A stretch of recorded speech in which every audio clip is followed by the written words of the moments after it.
Allah özü göndərir. O qurban olduğum özü göndərir o sıxıntını. Və belə bir deyim də var, deyir, sıxıntı insanı Rəbbinə götürən gizli bir əldir.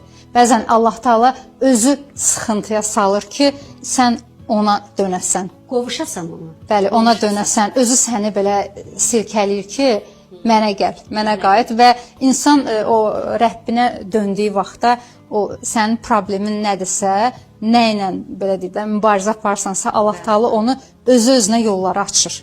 Bəli. Onsuz da zaten bütün hallarda, yəni Allah qalib gəlir də, haqq qalib gəlir. Bəli. Yəni o hər bir sıxıntıda da Fərqanə xanım, bəzi sıxıntılar var. Onlar o təcrübə olaraq insana verilir ki, sən oradan özünü tapasan, Bəli. oradan çıxasan və özünü zikr edərək özünü tapasan. Bu mənə niyə verildi? Bu sıxıntı mənə nə üçün gəldi? Bəyəm elə həyat bir dənə bir boğçadır. Gedəsən hər şeyi yığasan içinə götürəsən, deyəsən ki, mən bunu belə yaşayım. Mümkün deyil.